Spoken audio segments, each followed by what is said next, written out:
ఇక హెచ్ఎండిఏ మాజీ chief BLN Reddy ACB విచారణ ముగిసింది. బిఎల్ఎన్ రెడ్డిని ఏసీబీ అధికారులు 6 గంటల పాటు విచారించారు. విచారణలో అధికారులు కీలక అంశాలపై ప్రశ్నించారు. ఐఏఎస్ అధికారి అరవింద్ కుమార్ ఆదేశాలతోనే నగదు రిలీజ్ చేసినట్లు బిఎల్ఎన్ రెడ్డి తెలిపారు. ఉన్నతాధికారుల ఆదేశాల మేరకే తాను ప్రొసీడింగ్స్ అన్ని పూర్తి చేశానంటూ రెడ్డి వెల్లడించారు. ఇందులో తన సొంత ప్రయోజనాలు ఏమీ లేవని ఏసీబీ అధికారులకు బిఎల్ఎన్ రెడ్డి వివరించారు.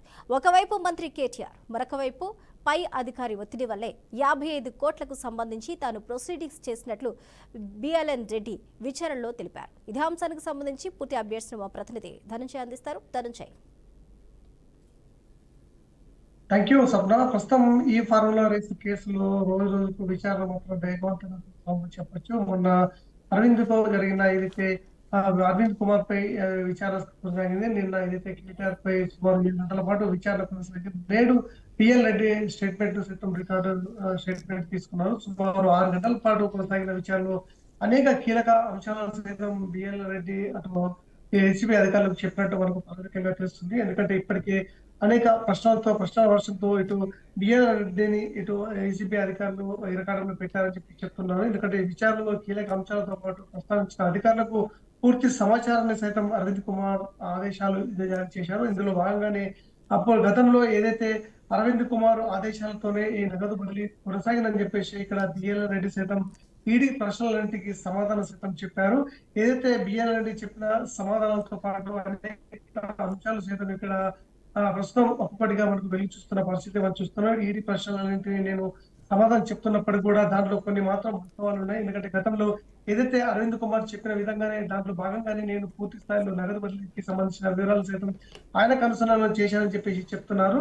ప్రస్తుతం ఇందులో నాకు సొంత ప్రమేయం ఏమీ లేదు. ఎందుకంటే ఒకవైపు మంత్రి ఉన్నతాధికారులు ఒత్తిడితోనే ప్రొసీడింగ్ తో పాటు అనేక విషయాలు తాను చేశానని చెప్పేసి చెప్తున్నారు.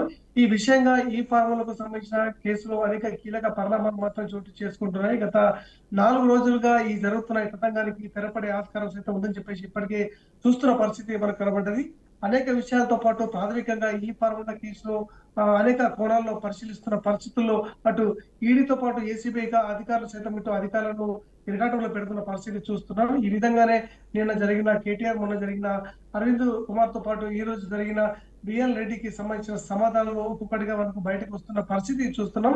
నిబంధనలు ఉల్లంఘించి దీనిపై మంత్రికి చెప్పామని చెప్పేసి అటు అరవింద్ కుమార్ కావచ్చు, ఇటు ఏదైతే బిఎల్ రెడ్డి సైతం చెప్తున్న పరిస్థితి చూసాం. ఈ రకంగా ఫార్ములా ఈ కేసు రేస్ లో మాత్రం చూస్తుంటే అనేక కీలక అంశాలు మరిన్ని బయటకు పడే అవకాశం సైతం ఉంది. ఎందుకంటే సుమారు 6 గంటల పాటు జరిగిన ఈ విచారణలో అనేక అంశాలు సైతం ఇప్పటికే వెల్లడించడం జరిగింది ఏసీబీ అధికారులకు. దాంట్లో భాగంగానే ఈ రోజు సుమారు మనకు బిఎల్ రెడ్డికి సంబంధించిన ప్రశ్నలను పూర్తి స్థాయిలో అధికారులు ఇటు రికార్డ్ చేసుకునే దీనిపై స్పష్టంగా రేపు ఏ విధంగా స్పందిస్తారనే దానిపై పూర్తి స్థాయిలో మనకు సమాచారం సైతం వెలువడే ఆస్కారం సైతం ఉందని చెప్పొచ్చు. స్వప్న.